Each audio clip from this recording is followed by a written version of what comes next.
You're recruiting short guys that are a little bit chunky. Yeah. What? Get some good-looking players. I did tell our right fielder and left fielder, you guys stay close to the line. Jackie, he'll get the alleys. Don't worry about the alleys. He's got it covered.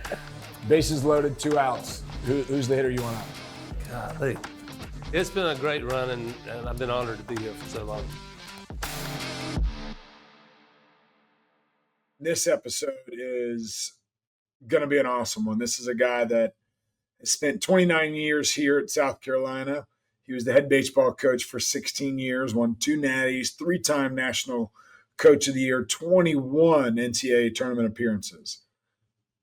Pretty tough to beat that. But all in all, a great human being, spent 13 years as the AD here after that and continued to push this university forward after his coaching days. Coach Tanner did a lot of really cool, powerful, impactful things here for the university, and we can't thank him enough for all of his service and all the fond memories he brought here. But he's got a big week ahead. He has the field being named after him. So it is going to be Ray Tanner Field at Founders Park. That's going to be on Saturday, during the game on Saturday of this opening weekend. And he's going to have over 100 former players and coaches that he coached or worked with that are going to be here celebrating him. So big tribute to him and the impact he's had on all these people's lives. We sat down with him at Home Team Barbecue right there in 5 Points. Home Team's one of our great sponsors. Thank to Mike and Becca for setting that up. But it was such a lighthearted conversation. It wasn't much of an interview. It was more just kind of 3 guys hanging out and talking. Stephen and I were drinking a beer while Coach Tanner was sipping on a water. His wife showed up on the tail end and put a little pressure on all of us. But what a fun night, and what a special person that definitely deserves this episode and then this weekend coming up. So I really hope you guys enjoy this week's episode of Tailgate Talks with DeMarco and Garcia with Coach Ray Tanner. Home Team Barbecue is fired up to take care of your tailgate and watch party needs this season. Home Team is known for its smoked meats, creative daily specials, and twists on Southern classic. Smoked wings, ribs, pulled pork sliders, barbecue nachos, or classic sides like mac and cheese and collard greens are the perfect feast to fuel your game day. Round up your friends and give Home Team Catering a shout at catering@hometeambarbecue.com or head to 5 Points for a frozen game changer cocktail and barbecue snacks to celebrate the next Gamecocks' big win. Visit hometeambarbecue.com to check out the menu. Looking for the perfect spot to unwind? Steelhand Brewing in Casey has you covered. Whether you're craving a refreshing craft beer or just a great time with friends and family, Steelhands has it all. With a variety of craft beers, spacious outdoor beer gardens, and a delicious food menu, there's something for everyone. Plus, join them for free live music every Thursday through Sunday. Visit steelhandsbrewing.com to see their lineup of upcoming events or host your own. Handforce and Casey and voted best local brewery again this year. Go visit steelhandsbrewing.com. All right, you carnivores, we got a new sponsor, JCQ Farms, located off 177 Saluda Bluff Road in Batesburg, South Carolina. Huge Gamecock family, folks. So they have grass-fed beef, pasture-raised pork, and they have absolutely no antibiotics, no hormones, and all of the animals are treated humanely. They also practice regenerative farming. Right now, their top sellers are tomahawk ribeyes, cowboy ribeyes, fillets, bacon, and this primal ground beef mixture. It's heart, liver, and beef mix. If you're going to get any sort of meat, get it from here, folks. All right, first off, cheers. Cheers. Cheers. Yeah, man. Cheers. We are here at Home Team Barbecue in 5 Points, right here in Columbia with Coach Tanner. Appreciate you taking the time to join us tonight. I'm delighted to be with 2 legends tonight. This is my first. We're baby legends compared to you. You did it a lot longer than us. You had a lot more success than us. You guys got a lot more publicity than I did. Not all good. That's for sure. But first off, thank you. I mean, long time, a lot of success here at Carolina. 2 national championships, baseball, 3 women's basketball, 1 equestrian. What was the total year count here at South Carolina? This is 29, actually. 29. 29. So listen, I'm honored. I'm humbled to have been here so long, live in the same house.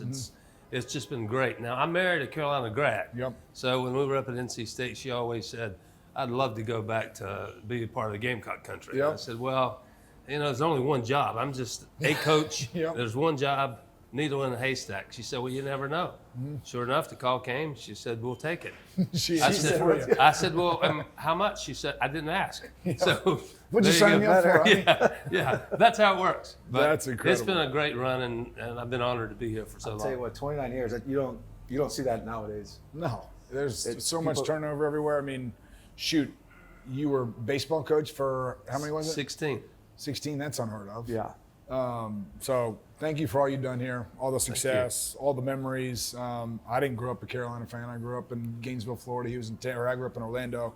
But both my parents went to Florida, so I grew up a Gator fan. Came up here and was mind blown what Gamecock Nation's like, and living here now with my wife and 4 kids. So part of that is your success. I actually went out to the 2011 national championship out in Omaha. That was a good at the trip. new field. That was a good trip. My dad put it. It was me. There was like 6 of us guys. We had one hotel room. He had Marriott points, and he's like, "I got the trip. Don't worry. Your buddies don't need to pay." Thinking it was going to be a 2 to 3 day trip, and it ended up being like 7 days. And he's like, "You actually need to collect some money from your buddies because I didn't have that many points to cover it all." So thank you for those memories. Those are fun. Yeah. Went out there.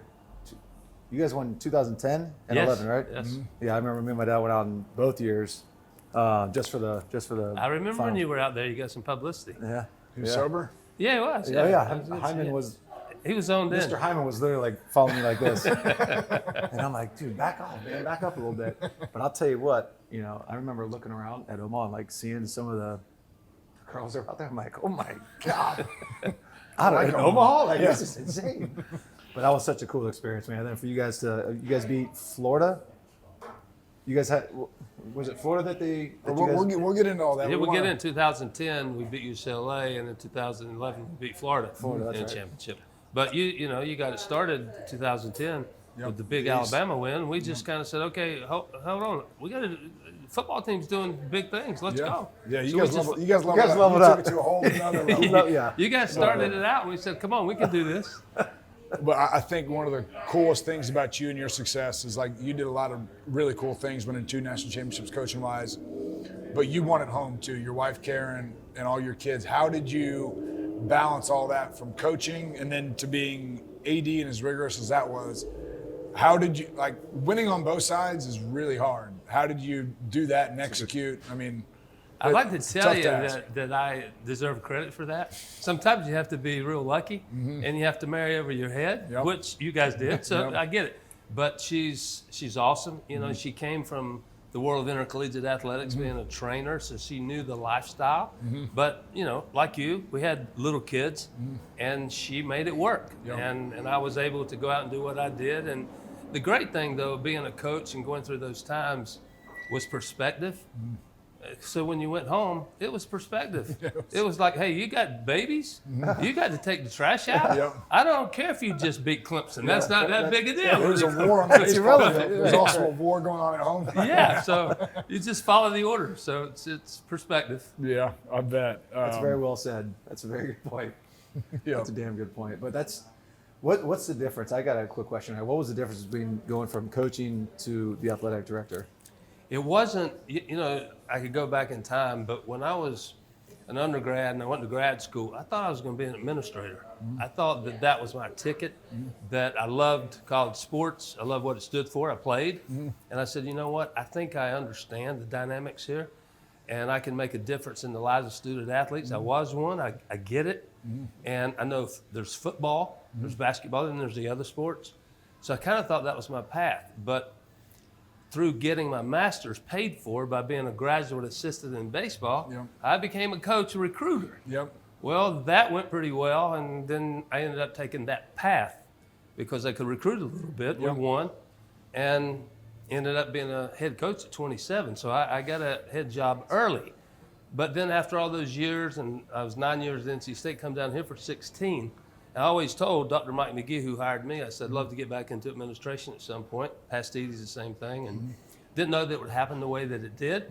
But when your mentor, Mr. Hyman, decided to go to Texas A&M, there I was. The door was open, yeah. And I just finished my 25th year, and we had won in Omaha, won in Omaha, and lost to Arizona in Omaha. So the timing was like, okay, the coaches here supported me to move into that role. The board, the administration, I'm like, this is maybe that it's time. But I was fortunate. I knew all the staff. I knew the coaches. So it's not like I came easy in. blend, I didn't yeah. come Right. into a new environment. Yeah. It's like, you guys do what you do, and I'll try to add to the process. So Wish you could have done that earlier, just a few years earlier. Man. one thing I always wanted to coach this guy. You Yeah, know that? I well- always did. I guess that goes into, I mean, Coach Spurrier threw Eric Hyman under the bus and said it was Eric Hyman's decision. Well, really, it was your decision because you failed a drug test to get kicked off That's the team still- eventually. That's still debatable. But yeah, I mean, shoot, you were would you have given him as many strikes? He wouldn't have Yes, needed he that had. many strikes. Oh, you We would have gotten it right long before then. Yeah. He and I would have had some private meetings. This stubborn Yes, dude? yes. It would have been like a wild horse. Yep. I would have broke him in short time. Yep. I told you that at the bowl game. I know, We went to, trust me, said, you yeah. were in practice one day, and I said, man, I would have loved to have coached you. Trust We me, would I have gotten there remember. like quick. But my question is this for you guys. So y'all were together. So his name pops up from time to time. Your name didn't pop up. Why not? Well, let's, I come was- on. Yeah. Yeah. He was very sneaky. Yeah. Yeah, we had a lot of fun. Generally, when Steven got in trouble, I was out of town. And it Of was course you were. Almost every Isn't that time. funny how I was that out. works? Yeah. You Well- ran for the hills. Well, before I got here, because he was one of the first to enroll early. He came in December. Yep. And that was kind of unheard of back in 2007. He didn't do himself any justice before I got here. He was already in trouble twice. I remember when my mom dropped me off, we were in Bates West because they were redoing East Quad. Bates West. Or Bates House, whichever one it was. We go in and the room's all set up. There's posters and empty liquor bottles, and the place is a wreck. And I remember my mom like coming in and hugging before she left. She said, "Patrick, I love you. Please don't get in too much trouble with him." And sure enough, I didn't get in much trouble. I like kind of steered clear. I navigated. But no, we had a lot of fun. We worked hard on the field, but we also partied hard right across the street. Actually, Yeah. Yeah. We made it work until we didn't. Yeah. Jackery, talk about kind of building the culture. I mean, South Carolina's always had a pretty good historical baseball team here, but when you came in and took over, you really took it to the next level. Talk about like creating that culture, how you could sustain that culture, the type of guys that you wanted to recruit to was able to withhold it. Talk about that a little bit. I think, as a young coach, you have your mind made up about certain things. You're either all in or you're not. And I was, and I was in the ACC, but it happened in the SEC. I mean, just like now. I mean, a lot of student athletes, men and women, where do they want to play? They want to play in the SEC. Just, it means more. Well, it does mean more. And, really and does. I wanted to be in the SEC because if you can win in the SEC, you can win it all. And I was one of those guys that really, I mean, you're going to come to South Carolina and you're going to get your brains beat in and you can win it all. Well, eventually, Yeah. I thought that way. It's a process, and that's one reason I wanted to be here. And look, before me, Bobby Richardson, great foundation. June Raines followed him. College baseball here was pretty good. Yeah. Yeah. And so I just had a chance to build on that. And they were great at what they did, and they made the World Series. And we were able to finish it off. But they had done a lot of work before I ever got here. Yeah. So it was just one of those things that you have your mind made up. I remember asking Dr. McGee when we won our first title, I said, when you hired me, did you ever really think that we could win it all? It was a serious question. Yeah. You know what his answer was? Of course. No. He said, he didn't say He was no. gonna give you a certain- He said, I wasn't sure you could win it all, but I knew you thought you could. Yeah. And I said, well, I did think I could. He said, well, it's not easy, Yeah. but you thought you could. And that was one of the things. And then players start to feel that way. You talk about culture. The players decide your culture. As a head coach or assistant coach, you can kind of try to set the tone, Yeah. but until your players Buy It's in. got to be They- delivered in the locker room. they internally. embrace it, they own it. I told my players all the time, look, I think I'm pretty good at what I do, but I'm only going to affect a few games during the season. We played 56. Yeah. I said, I can only affect a few games. I bring a pitcher in, I pinch hit, whatever I do. I can only do a little bit. You guys do the rest. Yep. So is it important to you or is it not? Yeah. Are you willing to take the criticism at practice? You know, and Yeah. and I told him all the time, I will get you at practice. I will not do it on game day. Yep. But I'll do it at practice Yeah. because I want to emphasize a way that you'll remember it. Yeah. It's, I mean, all those, I mean, I remember Coach Spurrier ripping into us and eating us up. And Coach Spurrier was awesome. I wouldn't say that he was the most, like, he got into you. He wasn't the most positive reinforcement coach No, sir. out there. I mean, going from him to, you know, I had Mike Smith in Atlanta, and then I had Dan Quinn in Atlanta, and then Sean McDermott in Buffalo. Like the last two, Dan Quinn and Sean McDermott, holy smokes. Like, rock solid will ride you, but like pregame speech is like, work's been done. You guys have grinded your tails off. Now it's time for you to go fly around, have fun, like, don't blink mentality, go get it. And it just like gave you so much peace of mind to be like, yeah, You like got somebody watching over your workouts in back. January sucked. Yeah. Spring training sucked. Summer workouts sucked. Fall camp sucked. Now it's time to let loose and have fun. And this guy believes in me and is going to give me every opportunity to go do it. So it gave me so much peace for those guys. You get the return on the investment that you made. Yeah, Right. that's true. That's very true. Big ROI guy. I like that. Now a word from our sponsor, Tony Pope at State Farm. Switching is easy. We do it all the time. We switch on the lights, we switch the TV channels, and some of us switch partners while square dancing. Well, that's a stretch. But what's not a stretch is how you can switch and save with State Farm. In fact, State Farm agent Tony Pope, right here in South Carolina, can switch you over so you can start saving today. Tony and his team are ready to welcome you to the State Farm neighborhood. With Tony Pope, it's easy to switch and save. Just give him a call at 843-851-2222 or visit tonypope.com. When you want the real deal, like a good neighbor, State Farm is there. We are proud to be sponsored by our buddies David Marshall and Shane Burrows and their law firm Lanier & Burrows. These guys are Gamecocks from undergrad through law school, and they bleed garnet and black. They practice all across South Carolina, helping people and families who have been injured or killed in car accidents, trucking accidents, work accidents, medical malpractice, nursing home negligence, basically any type of incident. Unfortunately, though, for Stephen, they don't really handle all that criminal stuff. If you or someone you know was injured, let Shane and David investigate it at no cost to you. They will get you answers and will let you know if they can help. They only get paid if they get you a recovery. Give Lanier & Burrows Law Firm a call at 803-268-9800.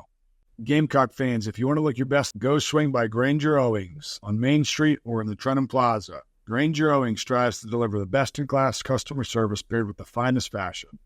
Their style is truly catered to each customer, starting with a personalized consultation every time, and help each individual build a wardrobe based on their lifestyle needs, occasions, and preferences. At Granger Owings, you will find the latest from classic, up-and-coming, designer brands of clothing and shoes for men and women. From business attire to custom clothing to sportswear, weekend wear, and formal wear. They dress their customers for every occasion. All right, we'll talk about baseball's changed. All sports have changed. Everything has changed, yeah. In the last 15 years. I remember in the 2011 National Championship, actually, that guy sitting over there helped hook us up with tickets when we were out in Omaha. But watching Florida in South Carolina, during the national anthem, Florida was 6'4" across the board. You could put a freaking wood plank across everybody's head. They were all 6'4", 215, 220, 230. In South Carolina, it was like the Rocky Mountains. Yeah. It was like, you got tiny little Wingo, you got big little pitcher, you got Whit Merrifield. I mean, to look at the size, sheer, just natural ability of both teams, Florida had 2 or 3 first-round picks probably that year. Probably more. Yeah, I mean, but talk about small ball and how you can manipulate runs. Talk about your coaching style at baseball during those years. Let's go back to the criticism that you just threw out there about the way we look getting off the bus compared to the way they look getting off the bus, right? Hey, you did something. I'm glad you said it. I'm damn. They look better getting off the bus. I get it. Yeah. Yeah, a few of my closest friends would tell me, quit recruiting players that look like you. Yeah. And I'm like, what does that mean? Yeah. You're recruiting short guys that are a little bit chunky. Yeah. What? Get some good-looking players. I go, well, they're good baseball players. Yeah. So, at the end of the day, that is one sport. Football, you can just get physically, manhandle. Yeah. But baseball's a little bit different. Yeah. You can win throwing 94, but you can win throwing 88 too. Yeah, Mike Roth. You can throw a sinker, you can throw a changeup. Michael Roth will tell you through 95, so don't insult him when you talk to him. But I don't think he ever – did he ever hit 90? I don't think he did for me. But that's just the way the game is. And, Yeah. you know, you talk about how it's changed. I was talking to Coach Maneri a few days ago. He looked at me and he said, how many hard throwers did you have during your really good runs? I said, I had a couple guys that get over 90, but Matt Price, a couple others, but I said, I didn't really have those guys. I had sinker ballers, change-up guys that could spin it a little bit.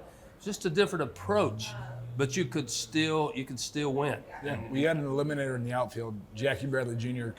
you could almost play a game with one outfielder in center field, and he'd cover left and right field. Ground, yeah. I did tell our right fielder and left fielder, you guys stay close to the line. Jackie, he'll get the alleys. Don't worry about the alleys. He's got it covered. He's a stud. But talk a little about kind of the small ball, like bunting, stealing, kind of like taking bases, pinch running, like different stuff like that. You don't see it now. Now it is like, hey, if we get somebody on, go rip. It's changed. I mean, back in the day, and of course, even during my time, the bats changed. Mm-hmm. They went from -3 to -5. So we actually went through that World Series run where they changed. Oh, wow. In 2010, it was -5s. In 2011, it was -3. So there was a little more adaptation to what you were trying to do. But I always felt that when you were trying to do something, if you were executing a hit, run, bunt, steal, you're trying to win. You're putting pressure on somebody else. Right. If it backfires, so what? You're trying to win. Yep. You're not, you're not standing off waiting for something to happen. Right, yep. You try to You win attack. the game. Yeah. And if you can get ahead, then the other team's got to chase you. So it's a little bit different. Their offensive approach can be different. But the thing for me right now in baseball at all levels, college level and the big leagues, is guys hit at 9 miles, and the pitchers are throwing 103. Yep. I mean, Bat velocity is pretty high I too was when you can barrel one out. Yeah. I know you're talking to Walker here in a couple of days, but it's like if you get to the bullpen in the big leagues, if you don't get to the starter, the guys coming out of the bullpen, they're throwing triple digits. Yep. And you didn't used to see that. That's changed so much. And then it's like you got to have balls leaving the yard. But I can't even remember seeing a guy bunt Major League Baseball this year. Well, that kind of like everybody we've had on the show, I mean, all these athletes, we've always harped on when you were growing up, when you were in high school, did you play multiple sports or did you just play football? Did you just play basketball? And it's been a resounding, I played every sport under the sun. Mom and dad told me when I got to as a junior, senior, I needed to choose and needed a hyper focus at that point. Now you're seeing, I mean, guilty of it. Like Weston plays every single sport, but he's on a travel baseball team that plays 40 games in the summer. Like my summer is like I'm at a ball field all the time. And it's like, I mean, I would say AAU ball when I was younger down in Florida. We started playing when we were 11, 12, a little bit older. But like growing up in the recruiting time when you were coaching, did you go after multi-sport athletes or did you want just baseball stars or? Absolutely, I did. I mean, especially if I could get a guy that played football. Yep. And he played baseball. Maybe he didn't play basketball, but he played at least football. Yep. I like that guy. Yeah. I still go back. I know it doesn't happen as much anymore. I was a 3-sport guy. Maybe I wasn't a great one, but I was a 3-sport guy. And I loved recruiting those. And then it changed because of what you just said. But I just think it prepares you for what you compete all the time. You practice all the time. You enjoy what you're doing. You get from one thing to the next. With whatever sport it may be, whether it's basketball in the summer, baseball, you play so much. Isn't there a point that you Burn go, out? yeah, I mean, what are 100%. we doing? We're trying to perfect it, or are we having fun playing the game? Right. Yeah. When there's also the piece the piece of adversity. If you're like, I think everything in life we flock to what we're good at. And if I'm a good baseball player, like I only want to play baseball because I'm going to get my ass kicked if I play football, or vice versa. If I'm not a good basketball player, but my buddy's going to play basketball, I'm like, yeah, my shoulder's bugging me. I can't play basketball today because I don't want to. So like the sheer like wanting to shy away from competition and being something that you're not good at. Like I think like to go play a sport that you're not necessarily the best at, but still go out there and compete and get pushed around a little bit and be humbled a little bit. Like it's a big thing for me is like, you're not always going to be the best at something, but you're going to learn that. And then you find out what you're not good at, and then you can start working at things. So, I mean, like for me in my off-season mindset, it was always I would pick out like 2 to 3 things each offseason when I was playing that I wanted to improve on. And I would like start off in January, like where am I at in these What markers. was the second one? First one's obviously golf. No, golf was, I did golf a lot in the offseason. But it was something different every offseason. So one thing was like, I want to fix my diet. I want to become more explosive. The next thing was I want my foot quickness to pick up. Like just different Get you things out of your throughout the comfort offseason. zone, you're saying? Yeah. Yeah. I mean, just something that I'm not good at. And NFL coaches, just like college coaches, are like your exit interviews are like, hey, you sucked at this year. Your pass protection was awful. Like, go fix that, or else you're not going to be on the team. I don't remember that being my exit interview. I think Mr. Hyman had a different version of that. All right, let's talk about the transition from coaching into the athletic department. I mean, you talked about it a little bit, and it always being something you wanted with Eric Hyman leaving, kind of door open, and that opportunity came. Talk about kind of the change in stepping into it. Like, what were the difficulties? Was it? I would imagine it was 100 times harder than you thought it was going to be. Yeah, it was much more time consuming than I ever imagined. Mm-hmm. Now, I just finished my 12 and a half years as an AD, and Jeremiah Donati is here. He's great. The thing that, as an AD, I was not prepared for, you're going to have 10 meetings a day, and it's going to be a wide array of things, from doing construction at the stadium, or you got to go meet with a donor, or it's the Board of Trustees time, or interdepartmental meetings, whatever the case may be. There was always meetings you had to go to. It almost took so much time you didn't get a chance to do the things you really wanted to do in the job. Yep. But one of the things that's important to me, I wanted all of our student athletes to feel like they had a chance to compete at a high level. So we did a lot of facility improvements and renovations over the years. I'd say so. So the good news in this world that we've tried to get adjusted to in the last few years with NIL and revenue sharing, the good news here at the University of South Carolina, our facilities are pretty strong. Yep. So the schools that don't have those, they've got double whammies coming at them. That's true. You know, and we're just trying to figure out the whole NIL space with revenue sharing and all that. But those are the good things. I've loved that, and I've been, I'm a sports guy. Like, I'm at volleyball matches. I'm at women's softball. I'm at baseball. I don't miss a football game. You know, I go to basketball game, men and women. I'm at everything. I go watch our women play golf. They're so good. Yeah. You know, it's like I wanted to be everywhere. That was that's what made me feel good. Yeah. You know, but being an AD, you don't get a lot of wins. You may get some days you don't get criticized, but you don't get a lot of wins. You know, when you coach, you get a day of relief. Yep. You know, you won, so you relieve that day. Right. Victory You know, Monday. you you relieve, and then agony when you lose tomorrow. But as an AD, you just There's always somebody complaining. yeah, it's just a lot on your plate. But I loved it. I did love it. It's just something that you either are driven or you're not, and I was. I wanted to accomplish things. I wanted to be a part of everything. I never thought my staff might tell you something otherwise, but I didn't like to micromanage. But I wanted to know what they were doing. Free them up. Yeah, brief me and let me know, and I'd like to be a part of things and know what was going on in the entire department. Well, I mean, you can obviously tell just by looking around here, and I mean, I know you guys live Columbia's here, but booming, coming up yeah. here and visiting, I mean, the facilities they're unbelievable. They're absolutely unbelievable. I mean, between the indoor and, I mean, we used to practice at the freaking bubble.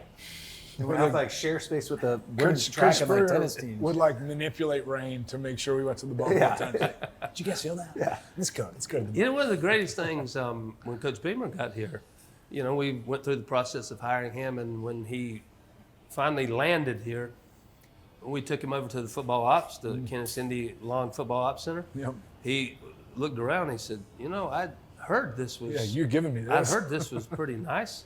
This is really nice. I know. And you know, that's like the ultimate. Okay. Yeah. That hurdle, check that box. Because I mean, he came from Oklahoma. Oklahoma's not shy on funding. they're and not money, shabby. and their So facilities are darn good. it's pretty too. good. Yeah.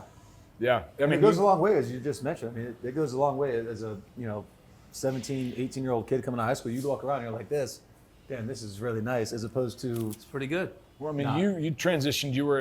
It was the Sarge, right? The Sarge was the old baseball stadium back by the Roost where we were at freshman year. yeah.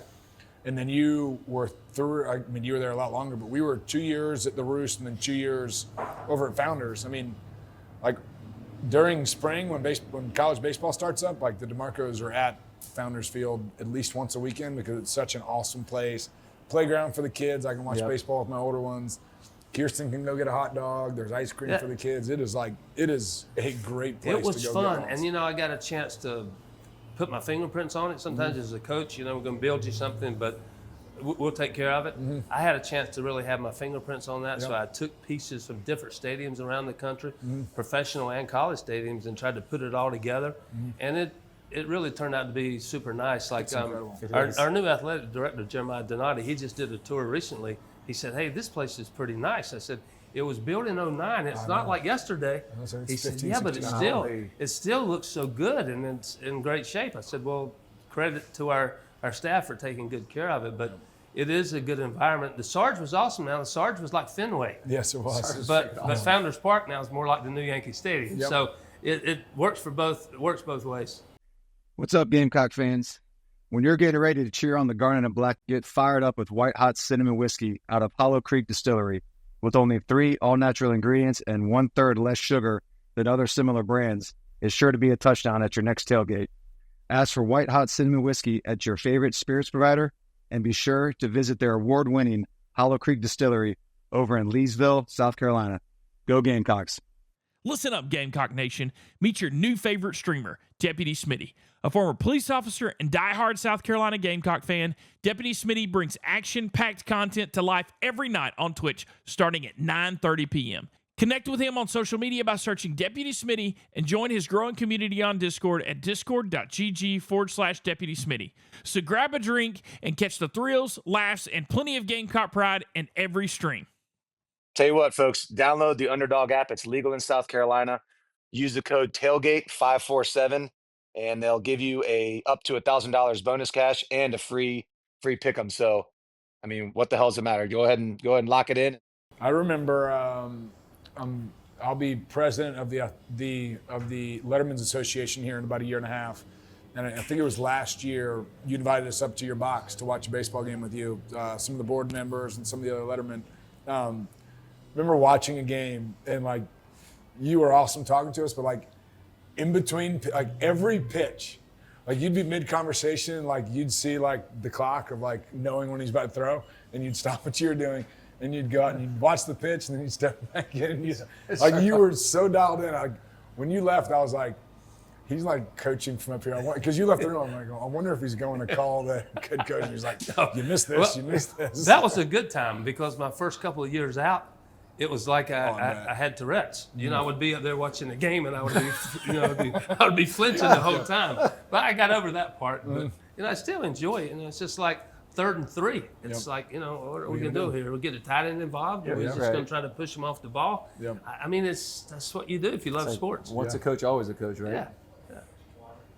Yeah. So like, what lessons and stuff did you learn from coaching that you brought to being the athletic director? I mean, obviously you're kind of overseeing those guys, so there's a lot of different pieces that you learn from different sports and from Eric Hyman who was in charge of you during that time. But like, what did you take from the coaching world that you drove right into being athletic director? Well, I think that as a former athlete, and then you end up coaching, you get older, you start to sort of understand that there's tough times, there's tough days, people make mistakes, right? And you got to get through it. And it's not, you can't throw a fit about try to fix a problem, and whoever may be involved in the situation, bring them along, and it's okay. I mean, it's not the end of the world. Nobody's perfect. So got off the grace. I wasn't a very good coach early in my career because it was like snap, get it right or get gone. Yeah, it's like this ain't working. This ain't working for me. And it's like not enough patience as a young coach. So as you get older, I think there's more patience and. I don't know if Spurrier learned that much patience in his not with the quarterback position. No. But you gave him no reason to have patience either. Let's be real. You did test his patience. Absolutely. Let's be honest. Absolutely. I still would right now. Yeah. So it's just one of those things. I think that, and I've always said there's always a few players that make an impression. Michael Roth was one. He was like, hey, we need to enjoy this a little bit. Because he would know how intense I was. I tried as by the time he came along, not to be that guy, but he knew. He knew there was a switch there. We're good. He said, we're good. He's like, trying to comfort me, like, hey, we're good. Yeah. This is before I even started yelling and screaming. That's cool to have that relationship. Yeah, he would go, we're good. I never forget, he told me before the Florida series in the 2011 National Championship, right before the first game, you know, as the national anthem has finished, we're trying to get ready to go on the field. I was leaning on the rail. He comes over, he says, we're good. I'm like, you know, Michael, I'm like, we're good? Yeah. He said, yeah, look at their dugout. They're so intense, they're not going to be able to play well. Look at your dugout. So I look around. Our guys weren't sure that we were in a championship game. Right? It was like, they were cutting holes out the bottom of cups, you know, trying to. That was a good group. We partied with that group a lot. Oh my God. During that run too. No, my guys, I'm sure. No, they never. They did.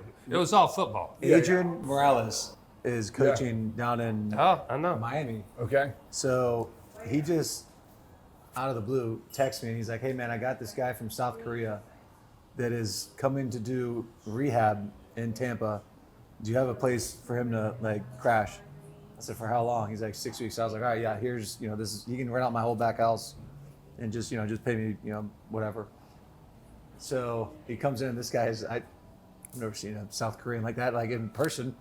The guy's like this and like speaking English.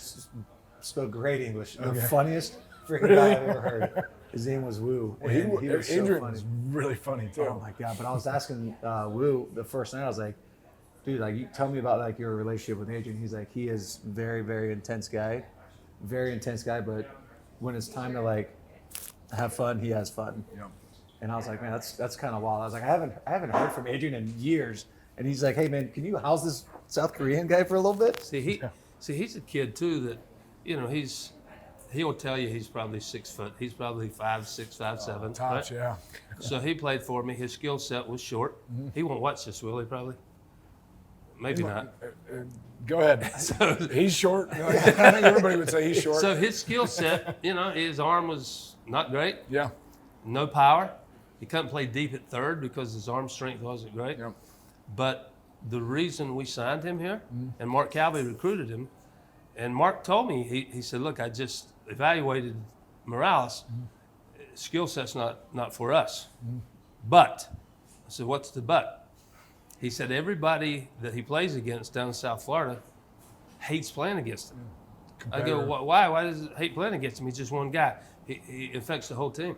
It's like a winning culture that he creates on his own team. Yeah. I said, well, let's I want him. Let's Can we get him better? Let's put he and Wingo together and see who can win the job. Yeah. So they were competing for the second base job, and then it didn't take me long to figure out, you know what, I got to play them both. Yeah.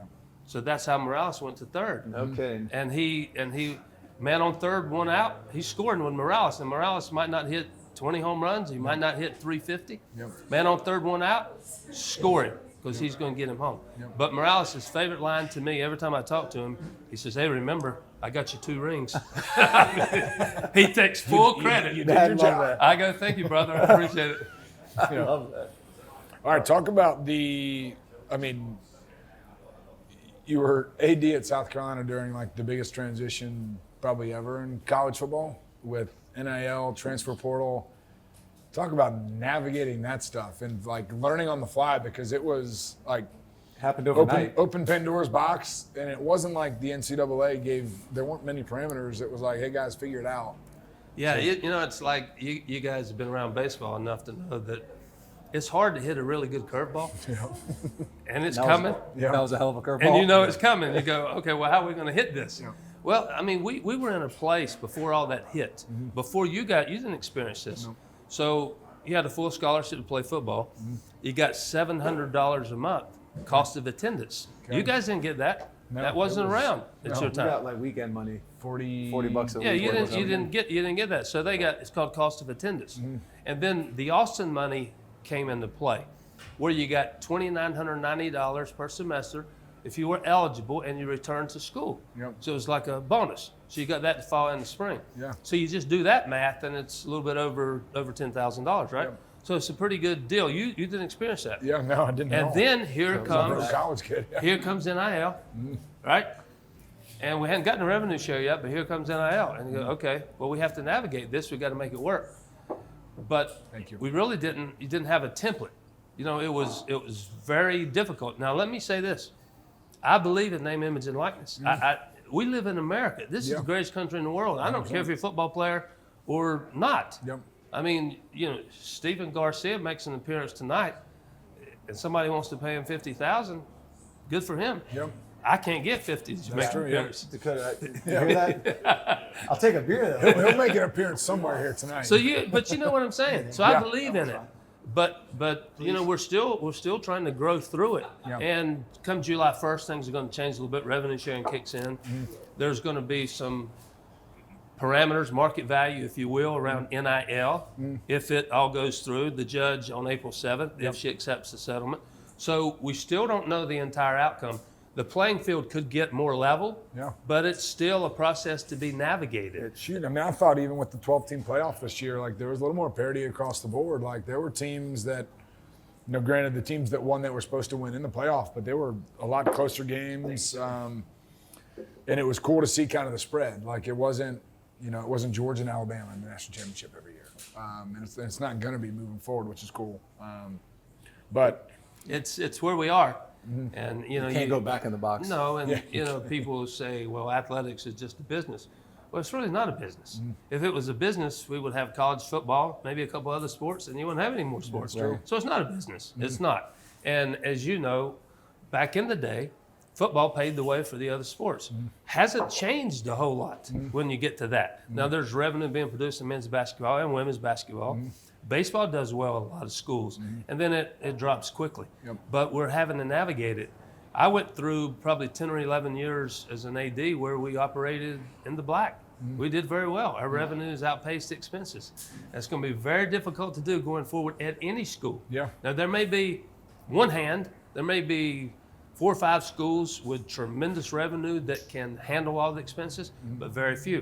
There used to be about 20, 25 schools that could operate in the black. That's gone down. So the institutional support across the country is growing rapidly, and it has to if you're going to maintain what you're doing in the space with men and women's sports. yeah, I mean, isn't private equity starting to explore? They're trying to enter the college space athletics too. and That's professional gonna sports and all that stuff too. Change it even more. They're trying to enter the space, but when private equity enters the space, they're not doing it for free. No. So There's big ROI on that one. but you may need the support financially. So I would imagine some schools will go that way if they haven't already. So still a lot to be determined, but you know what? We'll figure it out. And we're in the right conference to figure it out. No doubt. Only one way to figure it out is go in full speed. I just wish I was his age again Yeah, no, you during don't. this time and age. During this time, You'd get in more trouble there than you already did. I wouldn't be driving. I would be having a chauffeur and the whole deal. I would have reaped the benefits of this. Yeah, we would have had a blast, even more so. But yeah, the NIL is it's hard to even explain. I mean, it is cool. It is weird as someone who played professional sports for 10 years to see guys in college. There's college players that leave college and take a pay cut to go play professional sports. Yeah. Look at Carson Beck. Which is wild to me. Carson Beck. Because, I mean, you got to think, you're like when these kids were 8, 9, 10 years old before NIL was a thing, like, it was like, oh my gosh, I can't wait for the opportunity for me to go play in the NFL, to go play in the NFL, go play in the Major League Baseball. And now it's like, I want to go to Miami. Miami's paying $4 million. If you're not a first-round pick or maybe a second-round pick and you're a quarterback in the SEC, you want to come back to college. You're going to make more money in that one What year. is the into minimum portal. in NFL? 700, 800? It's 800 now. But you got to think a rookie contract, unless you're a first, second-round pick, your sign-on bonus isn't crazy big. And you're making league minimum for your first 4 years. And your lifespan is short. No doubt. Yep. So It's a double-edged sword. You know, you tell these guys you want to play in the NFL, that's the end game. But at the same time, why not make as much money as you can 100%. playing the sport? So you can't fault the kids. Yeah, the one thing, you know, and again, I support NIL. Like I said, this is the greatest country in the world, so it's a land of opportunity. But to me, there's, you know, the opt-outs and not playing bowl games and that kind of thing. That gives me angst. You know, Yeah, play. I agree. I mean, play. Yeah. And then you go to 4 different schools in 4 years. That's what I was going to bring up next. The transfer portals, like kind of as a former player, like we've reaped the benefits. Like South Carolina's, this is a place of high demand. People want to come here and play and be in Columbia and experience Gamecock Nation. But to watch somebody come in, transfer in, and like, oh, I love this place, and play well, and then another opportunity arises and leave, it's just like, you know, as a former player, Dude, it's trickling down it to agitates high me a school. little bit, but it's trickling down to high school. There's a kid, true. Memphis's Yeah, buddy, has been in 5 high schools in 3 years. it's crazy. So how long? Your longest stint was it with Buffalo? I did 4 in Atlanta and 4 in Buffalo. So you did 4. You Yeah. worked. You couldn't jump after your second year. No, I mean, I signed a contract. So you were there Yeah, I mean, until you became a free agent. I remember, and I've joked around this with other people, and I'm sure conversations have been had, but after my second year in Buffalo, like this was year 8 in the NFL, we just lost a big game. My shoulder hurt, my knee hurt, my ankle he was hurt. old. He was breaking down. Yeah, I had a rib problem. I remember I drove back from Buffalo to Atlanta. I had a lot of time to think, and I remember I called my agent Joel Turner, and I was like, "Hey, Joel, I think I'm done. I think I'm gonna hang it up. My body hurts. I'm not playing at the level I want to play at. Like I hate watching myself on tape be a step slower. Like I have a high expectations for myself, and I'm meeting that." And he's like, "All right, just so you know, if you call them and you retire on your own will, they will ask for 50% of your signing bonus back. So if you want to give them 50% of your signing bonus back, go ahead and have that call. If not, don't have that call. Yeah, you're actually Like, going back to make Buffalo. them cut you or do something that's don't make this on your will. Make it on their will. If it's on their will, then you don't have any financial liability to get back. But if you could opt out yourself, hey, thank you. These have been a great 2 years. But Yeah. I'm going somewhere else. Like they're gonna be like, all right, cool. You know, we gave you X amount of money to sign here. That was a 4-year contract. So your prorated share that you need to give us back is this. I was like, Yeah, I'll be back. gotcha, Joel. Yeah, I'll see you I ain't there. making that call. That windshield time, you changed their attitude pretty quick. No doubt. But you mentioned contract. So you're saying that NIL should be contractual between the players? Like, are these guys signing contracts now? Well, they're signing contracts, but they're still. They year to year, they yeah. can go into the portal. They sign contracts for their NIL. Yep. But it's For just a 1 year. yeah. Wow. But then they can go. They would probably lose whatever the extra compensation was after that, after they transfer, whatever it is. But yeah, it's not. I mean, it would definitely it would help with budgeting, with players budgeting, because they would realize that this money truly isn't mine. This big lump sum that I get up front, it really isn't mine. It would make them think twice about, hey, I played 2 years here, my body hurts, I kind of don't want to play anymore, I'm getting old. Like, I'll push through. I'll be at the office training on Monday. Yeah. Well, it's just like, whether it's professional sports, because it's happened there too. Guys change teams all the time. It's just like the identity of your guy, the Gamecock cornerback. He's going to be there. He's your guy. Yep. He's played With well Jer- as a with Jer- freshman, and you got him for 2 or 3 more years. Yeah. With jersey sales and stuff now too. I remember like Juju McDowell was a fan favorite from a freshman. He didn't play a crazy amount. Like when he played, he made plays, but he wore 3 different jerseys. And I remember like Weston got one of his jerseys, and then Weston's like, "Can I get his new jersey?" I'm like, "No, we're not buying." I don't trust him. I remember telling Juju once I left the university, I was like, "Stop changing your jersey number. I don't want to buy my son another Juju McDowell jersey. Like, stop." And not to mention, like, it's good for you and your name, image, and likeness to keep the same number. Right. Like, people know who you are. Don't confuse them. And I do want to say this about having been around our student athletes, the men and the women. They're still the same people that you guys were. Yeah. They're still young student athletes. I don't really think that it's contaminated them or affected them. Yeah.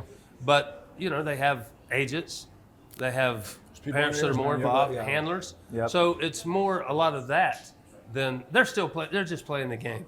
So it's still somewhat very wholesome and refreshing. It is pretty cool though, like, because you got to learn taxes. You got to learn, like, some of these guys are having needs to invest their Yes. money too. Like, it's creating them an opportunity to grow up really fast too. Yes. Because like, you got to figure out how to budget. Like, if you get $100,000, you don't get $100,000. Yeah. Taxman You is get coming. $65,000. What are you doing with the other 35? If you put it away now and you make money on that 35 and then you pay on it, you're really only paying 30. Put You it in still get to Bit- keep put it in 5 or whatever it Bitcoin. is. That's Yeah. true. Bitcoin it up. All right, let's go into some fun stuff now. I thought we were having fun. We are, but I mean, This we, guy, we, man, we were this dude's peppering in serious. with AD Golly. and coaching questions. It's game time, guys. What was your favorite memory from your coaching career, from any level? Ah, jeez. You know, I guess the one memory that always sticks out with me, my first season here was the spring of '97. So I came in the fall of '96. I was one of the Olympic coaches, so I came straight from Atlanta to Columbia. And of course, when I got here and landed and got on the job, my phone's ringing off the hook from other coaches wanting to play.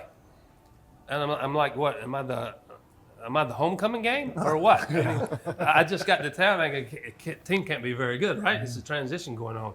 So it was like crazy.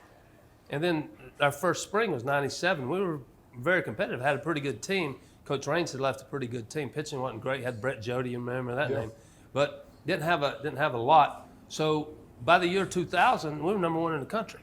I mean, we had put together a squad. I mean, we had put together some guys, and we went 50-6 in the regular season. I mean, it was like I watched it and go, I don't know how this is happening. This is like, you know, it's like running the table. Yeah. But we lost 3-2 in the Super Regional Championship game and go to Omaha. Okay, so that was sort of devastating after being so good. Yeah, I think we were ranked like first for 21 weeks. It was incredible. Wow. So, but we didn't get to Omaha. So 2001 rolls around. We're good again. We had a really good record.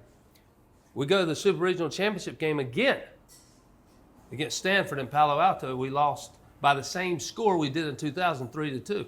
So now we put together some good squads, but 2000, 2001, I'm watching a World Series on TV. Yep. That was hard. Yep. That was hard.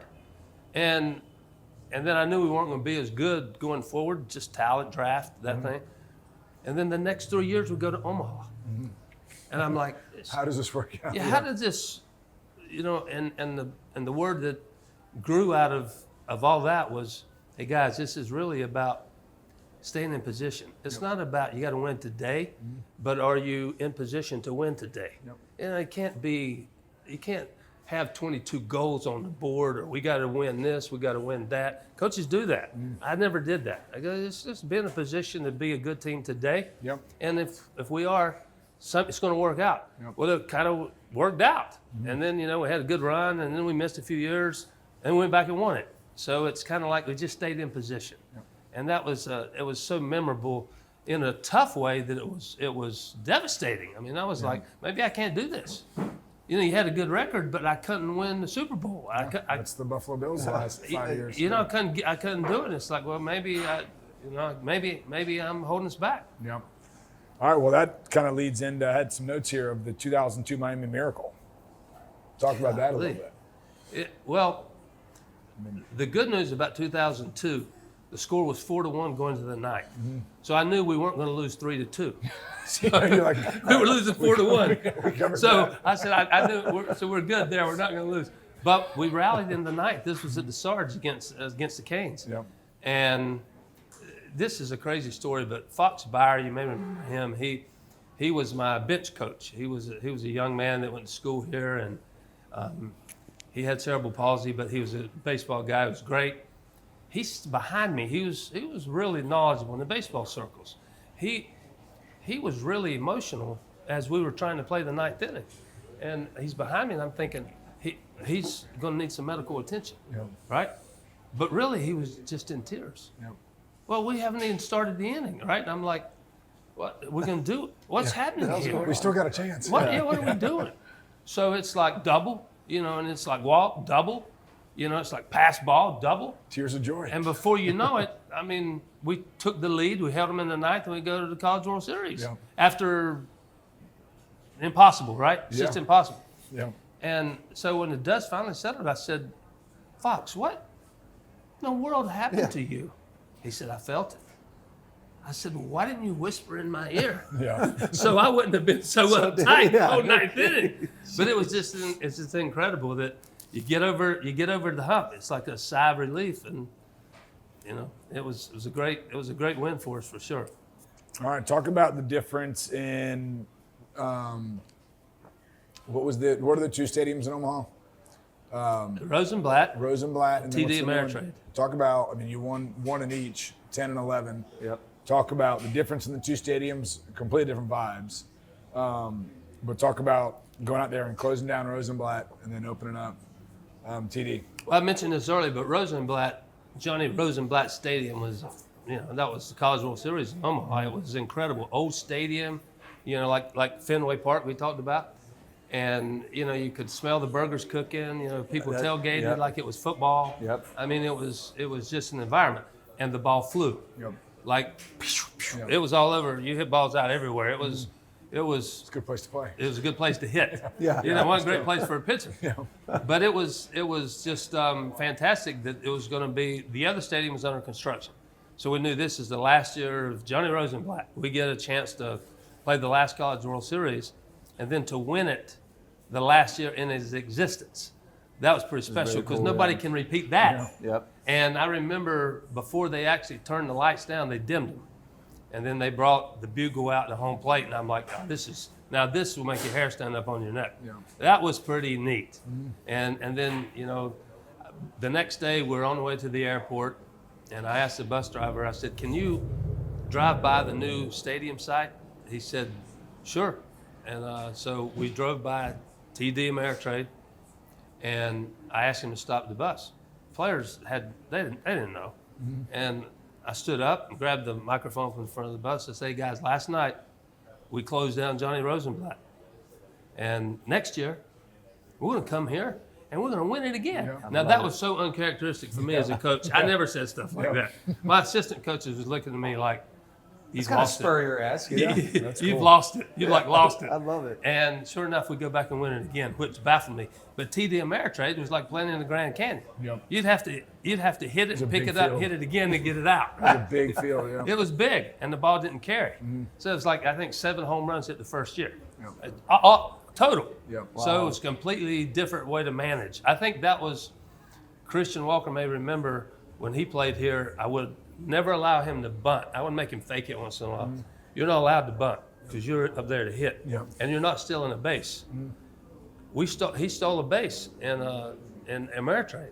Now, it was more like a hit and run, Yep. but Throw him off guard. threw him off guard. can imagine. Catcher throws in center field. Like, where's he going? Yeah. So he goes to third. We ended up a big run against Virginia in that Yeah. series. So it was just a different stadium, a different time. But it's hard to hit home runs at the new stadium. Yeah. I'll tell you what, that is pretty cool, though. You close down one stadium after winning it, then break in the new stadium, winning it then. I was going to say, Stephen would have ordered it a little different. Look, guys, we closed this down. Now it's time to open this up. Yeah, I would have had a little more aggressive language, I think. All right, we'll do a rapid fire to finish up. I know we really appreciate hanging out with you on this Thursday night. Who was your favorite player you've ever coached? Now, you think I'd answer that question? You better. Well, if I had coached Steven Garcia, it would have been him. It would have definitely been him. But I had a lot of guys that were my favorites. They were usually my favorites on particular days when they helped me win a game. Right, you know? right. No. So I changed. Adrian Morales, Yeah, of course. I changed from day to day, week to week. But I had, the guys, especially now that time has passed and you don't coach them anymore, I love talking to my ex-players. It's just like, could do rewarding, it. yeah. It's just, and they, I think they, I was intense. I practiced hard. I didn't hold back. Except on game day, I wouldn't do it. I go, you know what? I can't coach you today. You got to play. Right. Yep. But I'm gonna coach you hard in practice. So you remember the mistakes that you made. I want to emphasize those. I didn't just like, hey, you need to do a little better on that on that rollout. No, that's not the way I coach. I'll screw it up again. I coached it a little bit. A little more aggressive. Yeah, a little more aggressive. So that's just the way it went. So. All right, favorite place to eat here in Columbia? Wow. Look at me. I've eaten at every place in Columbia, but it's different. You got Italian. Love coming to home team to get a little brisket now. It's a good Home place. team brisket's tough to beat. Little I place will to say that. stop in, but a lot of really good restaurants here. That's one thing. Are you a Halls, Saludas? Well, I'll do a Halls, but I like when I go to Halls, I like for somebody else to pick up the tab. No doubt. No doubt. But we got a quarterback here that's making a bunch of money. He should take you out to dinner. yeah, but we have a lot of really good restaurants here, and that's the one thing I've actually heard Coach Maneri say and Jeremiah Donati, our new AD, the fact that, hey, you got a lot of really good places to go in Columbia. I said, that's why a lot of people don't leave Columbia when they get here. I know, it's true. It's when I moved back here 3.5 years ago. I was blown away at the development that's happened here. Favorite baseball movie? I'm a little biased. Field of Dreams, I guess. Yeah. I mean, I was You going know- to say Sandlot. I mean, Well, Sandlot. Sandlot, I love Sandlot too now. Sandlot's undefeated. Yeah, it's a good one. What was the one with Kevin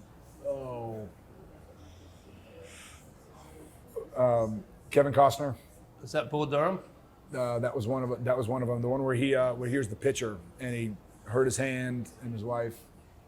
That was a good Yeah, one. he It's comes another good back and baseball he ends movie. up ends up getting the girl at the Throws end. ends up throwing a perfect game as an older player. That All one right. and the other one, Angels in the Outfield. Rosenbecca? Rosenbecca, you're in. All right, this is a good one. You might need a pen and paper for this one. If you could build an all-time South Carolina baseball lineup, who's in it? Oh, that again, you can't. I mean, I had a lot of good Yeah, players. you got a You lot can of go too freaking deep. guys, You man. can go I too deep. can't. I mean, there's a lot of That's a lot. guys. There's a lot of guys that. I mean, a lot of those guys made it to the big leagues. They're, Okay, easier question. Bases loaded, 2 outs. Who's the hitter you want up? Golly.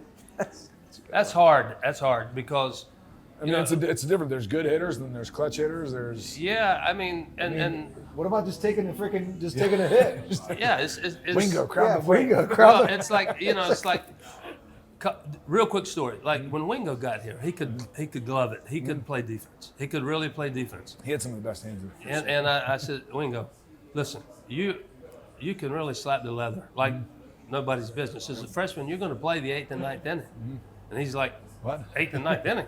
I said, yeah, that's when guys go in and play defense and can't hit. And Honesty, I said, I love you're that. not going to hit Yeah. right now. So you got to learn to get hit by pitches, and you That got to is learn so to funny. walk. Yep. And he's like, oh, I can hit. No, you can't hit. You may hit eventually. You can't hit now. Yep. And I figured it out. So he still holds the record for hit by pitches. Oh yeah. He I don't figured think I'll ever out. get He broken. figured out he's serious. He's not going to play me unless I get on base. 1 minute, and we're buddies with Scott and talked to him a so bunch, and like kind of asked him like, why couldn't you make it through in the bigs? Like you never made it out of the minors, and he's like, I couldn't hit. Well, but you know what?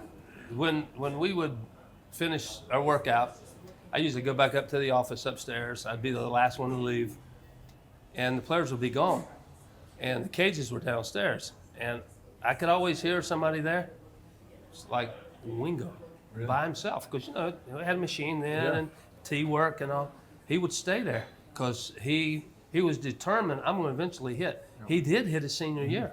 I mean, he eventually became a pretty good hitter. Scott was a dog. Scott was he the was ultimate he guy. was a winner. Yeah. He was that guy that he didn't care that the second baseman on the other team was going to be a first rounder, and he was going to be a 21st rounder. It didn't like, oh, I'm as good as him. I can play with him, and that kind of thing. But like Christian Walker's still playing. He drives in runs. I mean, he's averaged almost 30 home runs and 100 RBIs the last 3 years. That's why he just got a 3-year contract. No doubt. And like Morales, he was like, hitting with nobody on base and no outs.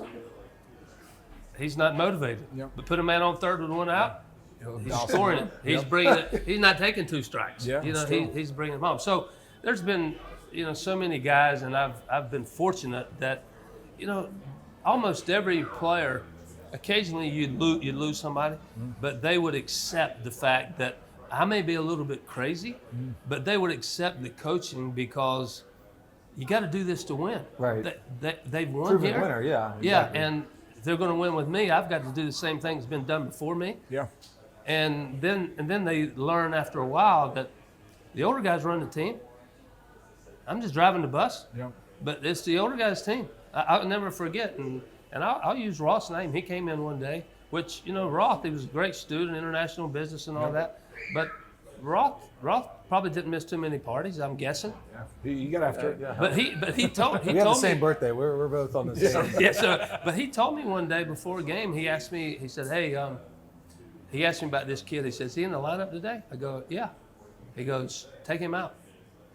I go, why? Why do you want me to take him out? He said, he You ain't gonna be in shape. to he do was it today. out way late last night. And I don't want him trying to help us win this game. Accountability, yeah. And I said, okay, Noted. you deal with it, Yeah. and I'll pencil it.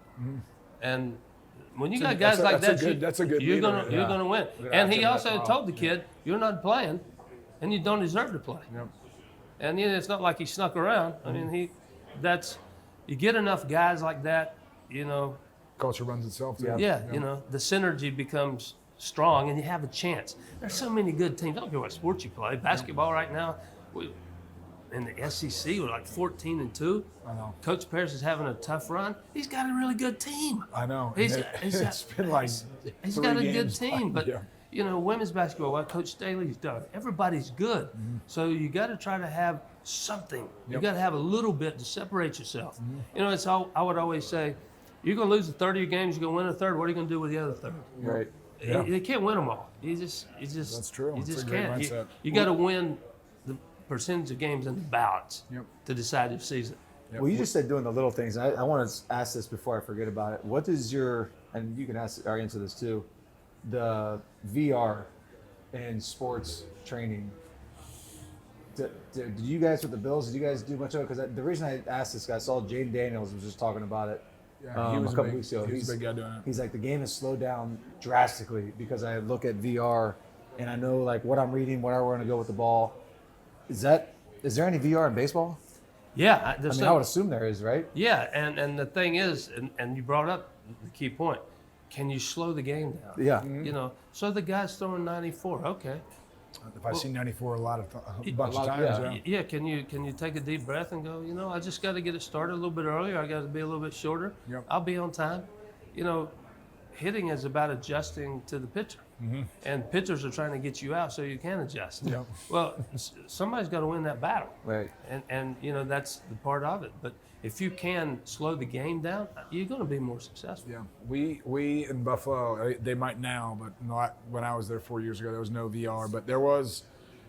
There's a lot of tape. Josh Allen was not this is our install. Hey, we're gonna sit in this team meeting room, and these are our pass plays, these are our run plays. Josh was a visual learner, so they would basically install the plays from a simple strategy, 15 minutes, basically say what the formations are, what the motions are going to be, what the concepts are going to be for the second down.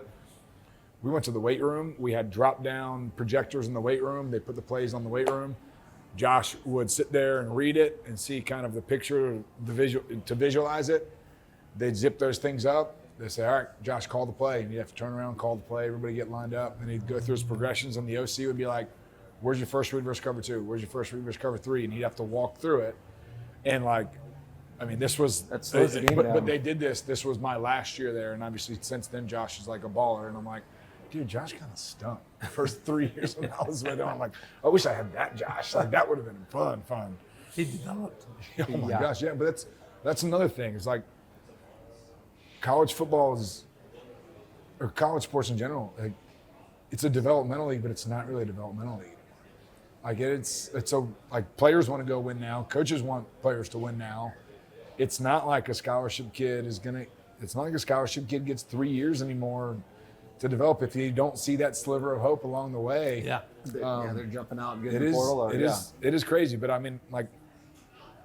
from my standpoint, I was a 2-star.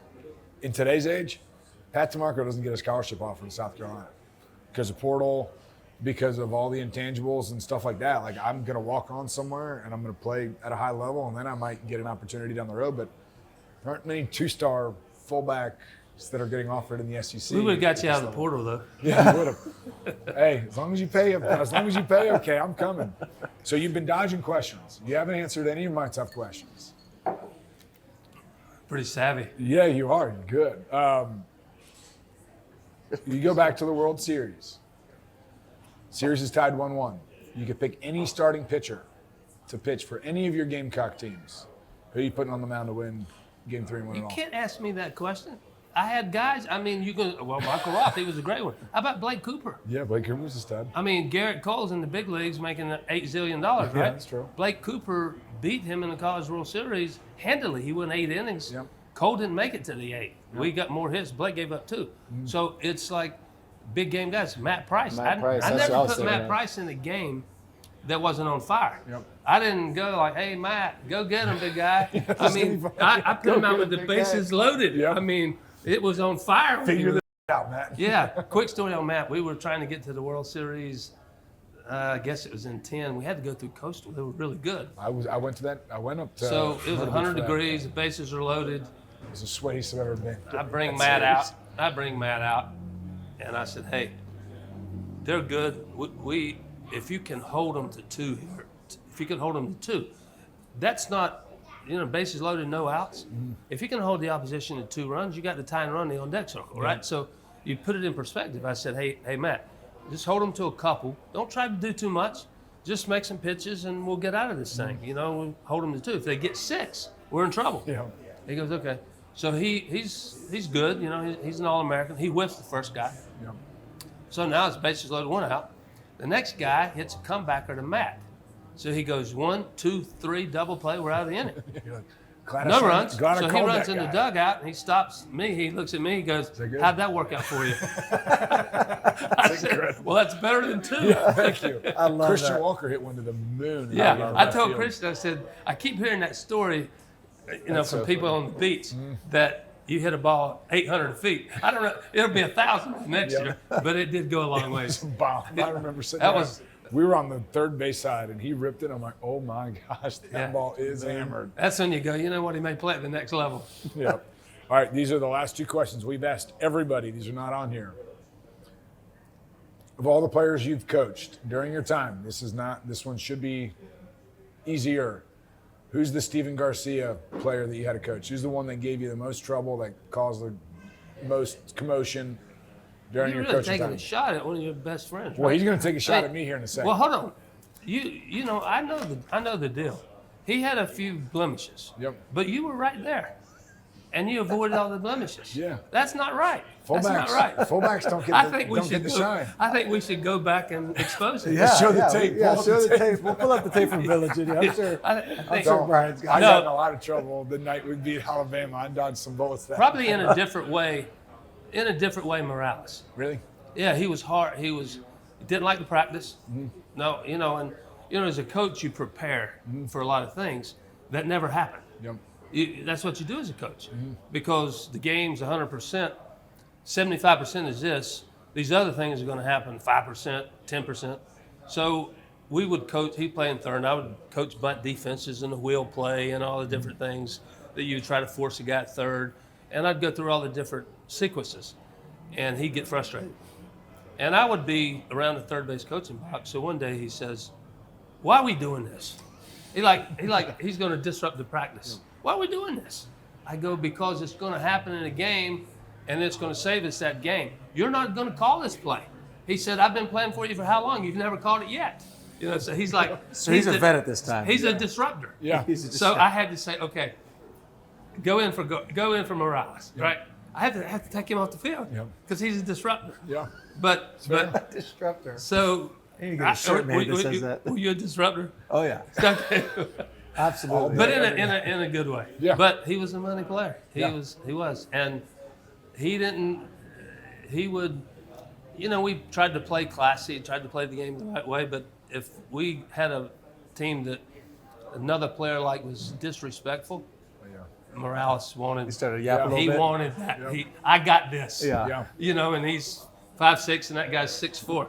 I got this. He's going to put I said, all of it on. Absolutely. Adrian, hold on a second. But he's awesome, and he's winning. He's winning as a coach. Yeah, he's a solid dude. Well then, in retrospect, who's this guy on the baseball team? Like who's the structured guy? Who's the nerd? Not the nerd, but the structured guy that kind of wants everything to kind of be. He was probably a Rother. Because Roth is like, hey, I'm international business. I'm an honors student. I do everything the right way. Trick. It's a trick. It's a trick. A Yeah, little bit of chaos. It's a trick. There's some chaos in trick. there. It's a trick. It's quiet chaos. I can't. We gotta drag some stuff out of him. Oh, yeah. It's been too long. Yeah, You've I think he's clear now, right? You've had to wear that for all these years. It's true. Because I tell people now, because hey, Garcia was one of my favorite guys, and DeMarco, if he would have been a better friend, he wouldn't have gotten in some stuff he got into. He left you. There was times where you could have been tried. God and I wouldn't have listened to you. Yeah, I drug him out of several bars. I've drugged him out of several parties. There might have been some fists thrown at each other during all this. we had a lot of fun. Yeah. And But you ask any of the guys that we've interviewed, Melvin and pretty much everybody, they're like, you guys were the glue guys of that entire locker room. Yeah. We were good because you included us in everything. yeah, that was And it goes a long way. I mean, it wasn't just football. We had Roth, Adrian, we had I mean, I could say Whit, that. Merrifield, we had all those guys. Yeah, I mean, at the house. the baseball team during those years when we were here were the exact same way. I mean, they threw parties and they included us. We threw parties, we included them. I think that was a really cool piece of our time at Carolina. It wasn't like, I guess, you know, we didn't have crazy football ops building. Baseball didn't have everything just at baseball. But like, now the sports are kind of like segregated a little bit because they have their own facilities. Like we had water polo at our parties. We had track and field at our parties. Like it was like a big, because we were all at the Roost together. We were all at the Doty together. East Quad. It was like really cool. I mean, I still get messages on Facebook and Instagram and Twitter of like some like student athletes. I saw, went up to Duck's Donuts 2 weeks ago with Coco, my 3-year-old. And there was a guy who ran track during our time in Carolina. And I was like looking at him. I'm like, I remember you from somewhere. Did you go to school at Carolina? He's like, yes. He's like, are you Pat DeMarco? I'm like, you ran track at South Carolina, didn't you? And he's like, I did. And it's just crazy because we hung out with so many people. They're not coming for you, are they? That's why I was there. I was like, oh boy. I just got here, man. He knows the different sounds. He knew I knew that that was a fire engine. I was like, yeah, we're good. We're good. We're safe. We're safe. No, Coach, really appreciate you taking the time tonight to come. It's great to visit with hang you out with guys. us. Yeah. I told my wife, I said, look, I'm elevating my status. I'm going to be with DeMarco and Garcia. Yeah. She said, really? I said, yeah, we're doing a podcast. She said, make sure you're home before dark. Well, I got one more question. What are you going to do now? Well, you know, What is Coach Tanner going to do? I'm, again, very fortunate. Dr. Amaritas has offered me an opportunity to stick around as AD Emeritus, Senior Advisor to the President. So, Okay, nice. donor relations, you know, I'll be doing some fundraising Okay. and doing some things that he wants me to Still do. be involved with. I really get a chance to carry the brand of the University of South Carolina in all different ways. Mm-hmm. You know, not just athletics, but athletics too, Yep. and doing a lot of different things. So I'm very fortunate. I'm going to still be here, and I'm grateful for that. You did it at a high level for the university for a long time. So please don't go anywhere anytime soon. Hang tight. Well, thank you. You guys enjoy too. it. Are you guys going to keep Under Armour, or are we going to switch the? You got a new ID. Who knows? That's his decision. Oh man, that's funny. But yeah, that was awesome. We always love hanging out with you, man. Thank you. You know that. I enjoyed you guys. It was a blast. I was a fan before you guys knew much about me. But that was fun. I do remember we were at a football practice. It was the one that you came to. You showed up. You were a little bit late, but you were at the practice. And I remember you're like, Pat, what are you doing here? I'm like, Steve and I we started a podcast. And you're like, oh, I heard about this. It sounds like it's going to be a good time. And you were like, Pat, be careful. You have a good reputation around town. You did tell me that. Up for you. I do remember you telling me that. That was funny. But yeah, I've tried to keep it as PG as You're possible. the best. You're the best. Trying. He's the chaos. I'm the structure. I'm the quiet chaos. There's a little bit of chaos everywhere, but we have a good Sneaking time. the sneak. He's sneaky. We played hard. We partied hard. I feel like we still do that. But thank you for coming out tonight and hanging out with us. Thank you guys. You're the always, best. man. You're the best. Absolutely, for sure. Thank you.